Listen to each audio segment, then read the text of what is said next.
இந்த தலைப்பில் இவர்கள் அத்தனை பேரும் இங்கே அலசி அத்தனை கருத்துக்களை சொன்னார்கள்.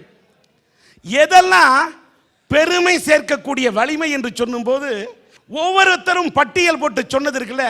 இந்தியாவுடைய இந்த ஜனநாயகத்தை நாம் கட்டி காத்திருக்கக்கூடிய முறை உலகத்திலே எந்த நாட்டிலும் இல்லாத ஒரு ஜனநாயக உரிமை இந்தியாவில் தான் இருக்கிறது. நமக்கு இல்லாத எழுத்துரிமையா, நமக்கு இல்லாத பேச்சுரிமையா? மேடை போட்டு இந்தியாவில் கன்னியாகுமரியில் நின்று கொண்டு ஒருவன் பேசுகிறான். இந்திய நாட்டு பிரதமரை பார்த்து நான் கேட்கிறேன், எப்படி கேட்கிறான்? அந்த உரிமை யார் கொடுத்தது? இந்திய நாட்டின் ஜனநாயகம் கொடுத்தது. தவிர்க்க முடியாத சூழ்நிலை. பாபர் மசூதி இங்கே இடிக்கப்பட்டது. கலவரம் வந்திருக்கலாம். இவையெல்லாம் மீறி இன்னும் இந்த நாட்டிலே இந்துக்களும் முஸ்லிம்களும் அத்தனை மதத்தினரும் கிறிஸ்துவ மதத்தினரும் நாம் ஒற்றுமையுடன் இன்றைக்கும் வாழ்ந்து கொண்டிருக்கிறோம். இல்லை என்று மறுக்க முடியுமா? இது பெருமை சேர்க்கக்கூடிய வலிமை இல்லையா? ஒழிக்க வேண்டிய மடமை மடமை மடமை. இங்க நெப்போலியன் சொன்னாரு, குருட்டுத்தனமான சிந்தனை. எல்லாருமே குருட்டுத்தனமான சிந்தனை பண்ணிட்டு இருக்கானா? கழனியில வேலை செஞ்ச இன்னைக்கு எல்லாரும் கம்ப்யூட்டர்ல இருக்கான். இந்திய நாட்டோட பெருமை இல்லையா? இன்னைக்கு டெக்னாலஜி அந்த அம்மா புதுமை புதுமைன்னு சொல்ல, உண்மையில அது சில குறை இருக்கலாம். ஒரு ரூபாய் போட்டாக்கா செல்போன்ல மாடு விற்கக்கூடிய சாதாரண வியாபாரி, சாதாரண ஏழை கூலி தொழிலாளி, பால் வியாபாரி என்னுடைய இன்னைக்கு கையில செல்போன் வச்சு பேசுறான். இது இந்திய நாட்டின் முன்னேற்றம் இல்லையா? நம்ம உடனே செய்ய வேண்டிய கடமை. ஒரு தாய் தன்னுடைய கடமையை பிள்ளைகளுக்காக செய்யணும். ஒரு கணவன் தன்னுடைய கடமையை மனைவிக்கு செய்யணும். ஒரு தாய் தந்தை தன்னுடைய பிள்ளைகளுக்குள்ள கடமையை செய்யணும். ஒரு மருமகளாக மாமனாருக்கும் தன்னுடைய மாமியாருக்கு செய்ய வேண்டிய கடமைகளை லலிதா ஸ்ரீராம் செய்ததை போன்ற அந்த கடமையை நாம் மாற்ற வேண்டும். அதே போல பாலாஜின் ஒரு பையன் தன் பெற்றெடுத்த தாய் தந்தைக்கு உள்ள கடமையை சொன்னார். அந்த அவனும் இளைஞன் தான். மடமை இருக்கிறதா? அவங்க அப்பாவோட பெருமையை சொன்னாரு. ஒரு மரம், அந்த மரத்திலே நாம் கனியாக விளைகிறோம். இந்த மரத்தை தாங்கும் வேறாக இருப்பது தாய் தந்தைகள். இந்த உலகத்திலே நாம் வளர்ந்து நிற்கிறோம். நம்மை ஆளாக்கியது நம்ம பெற்ற தாய் தந்தை. இந்த தாய் தந்தையரை எண்ணி பார்க்க வேண்டும். இந்த நாட்டில் முதியோர் இல்லம் வரக்கூடாது என்ற அந்த உணர்வு ஒரு இளைஞனுக்கு வந்தது. இந்த இளைஞனின் உணர்வை பார்த்தாவது எத்தனை இளைஞன் திருந்துவான்? எத்தனை இளைஞன் தன்னுடைய தாய் தந்தையரை முதியோர் உள்ளத்துக்கு அனுப்பிவிட்டோம் என்று வருந்துவான்? இதை போன்ற மடமையை ஒழிக்கும் திறமையும் புதுமையும் பெருமை சேர்க்கும் வலிமையும் நம்மிடத்தில் நாம் ஆற்ற வேண்டிய கடமை இந்த இளைஞன் ஆற்றுவதை போல. ஆக நல்ல வழிகாட்டி இருந்து நாம் செய்ய வேண்டிய கடமையை சரியாக ஆற்றினால் நிச்சயமாக இந்தியாவில் புதுமை பூத்து குலுங்கும், பெருமை கூட பெறக்கூடிய வலிமை இருக்கும். இந்த மடமைகளை எல்லாம் ஒழித்துவிட முடியும் என்று சொல்லி நிச்சயமாக ஒவ்வொருவரும் அவருடைய கடமையை ஆற்றினால் இந்திய நாடு விரைவிலேயே நல்லரசாக வல்லரசாக மாறும் என்று சொல்லி நிச்சயமாக ஒவ்வொருவரும் அவருடைய கடமையை ஆற்றினால் இந்திய நாடு விரைவிலேயே நல்லரசாக வல்லரசாக மாறும் என்று கூறி நன்றி கூறி விடைபெறுகிறேன். நன்றி, வணக்கம். துபாயை பற்றி நான் உங்கள்கிட்ட நான் சொல்லக்கூடாது, உங்களுக்கு தெரியாது கிடையாது.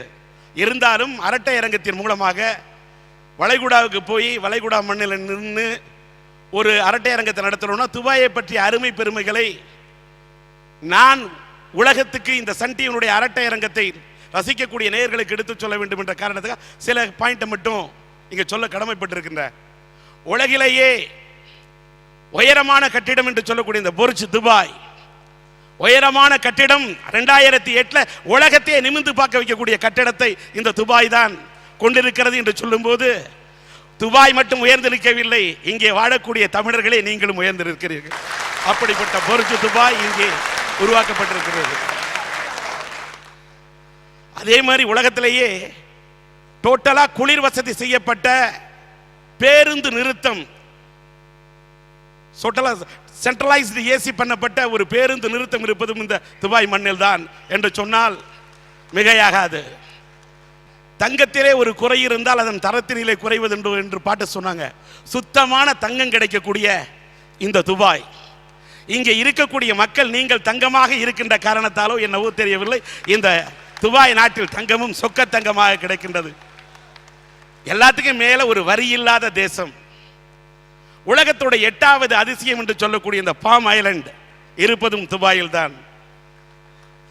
இந்த ஸ்கீ விளையாட்டு டோட்டலாக இந்த ஸ்னோ வேர்ல்டு இருக்கிறது இங்கே தான்.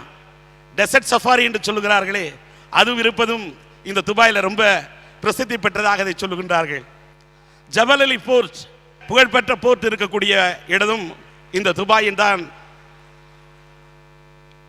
எல்லாத்துக்கும் மேல உலகத்தில் இருக்கக்கூடிய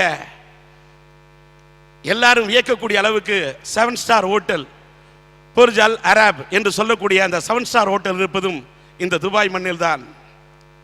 இப்படி இந்த துபாய் மண்ணிலே எத்தனையோ அடுக்கிக் கொண்டே செல்லலாம். அத்தனை அரிய பெரிய விஷயங்கள் இந்த துபாய் மண்ணிலே இருந்தாலும், இந்திய தேசத்திலிருந்து, இந்தியாவிலிருந்து, குறிப்பாக தமிழகத்திலிருந்து வந்து இங்கே வாழக்கூடிய என்னுடைய இந்திய மக்களுக்கு, தமிழக மக்களுக்கு இடம் கொடுத்து, அவர்களுக்கு வாழ்க்கை கொடுத்து, அவர்களுக்கு வளம் கொடுத்து, என்ன குறை என்று சொல்ல முடியாத அளவுக்கு எண்ணெய் தேசத்திலே வாழ்ந்தாலும் எங்களுடைய தமிழ் மக்களை வாழ வைத்துக் கொண்டிருக்கக்கூடிய நல்ல தேசமாக இதை நான் கருதுகின்றேன். அப்படிப்பட்ட இந்த தேசத்திலே எங்களுடைய அரட்டை அரங்கத்தை நடத்துவதிலே நாங்கள் மிக்க மகிழ்ச்சி அடைகின்றோம். துபாய் மண்ணிலே எந்த தலைப்பை எடுத்து நடத்துவது என்று நாங்கள் நினைக்கும் போது எங்களுக்கு கிடைத்த தலைப்பு உங்களோட கனெக்டான சம்பந்தப்பட்ட ஒரு தலைப்பை எடுத்துக்கொள்ள வேண்டும். கரை கடந்து வந்தாலும் வேதனை தரக்கூடிய பிரிவு எது? குடும்பத்தை விட்டு ஏற்பட்டிருக்கக்கூடிய அந்த பிரிவா, இல்லை காதலை இழந்து தவிக்கும் அந்த பிரிவா, இல்லை நட்பை இழந்து தவிக்கும், நண்பர்களை இழந்து தவிக்கும் அந்த பிரிவா, இல்லை தாய்மண்ணை விட்டு பிரிந்து வந்த அந்த பிரிவா, இல்லை என்ன சார் பிரிவெல்லாம் ஒரு பிரச்சனையே இல்லை, நாங்க துபாய் மண்ணில் சந்தோஷமா இருக்கிறோமா? இப்படி 5 தலைப்பு. ஒவ்வொரு வெற்றிக்கு பின்னாலும் ஒரு இழப்பு இருக்கும், ஒவ்வொரு இழப்புக்கு பின்னாலும் ஒரு வெற்றி இருக்கும் சார். நெல் நிர்வாணமான தான் அரிசி கிடைக்குது, ஒவ்வொரு நதியும் தற்கொலை செய்யக்கூடிய இடத்துல தான் கடல் பிறக்குது சார். நான் என் வீடு, என் குடும்பம், என் கிராமம் அப்படின்னு ஒரு சின்ன வட்டத்துக்குள்ளால நம்ம கூட்டுப்புழுக்கள் மாதிரி வாழ்ந்துட்டு இருந்தா என்னைக்கு வண்ணத்து பூச்சியா மாதிரி பறக்கிறது?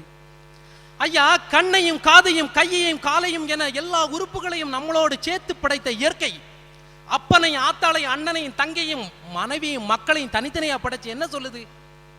பிரிவு இயற்கையானதுன்னு சொல்லுது சார்.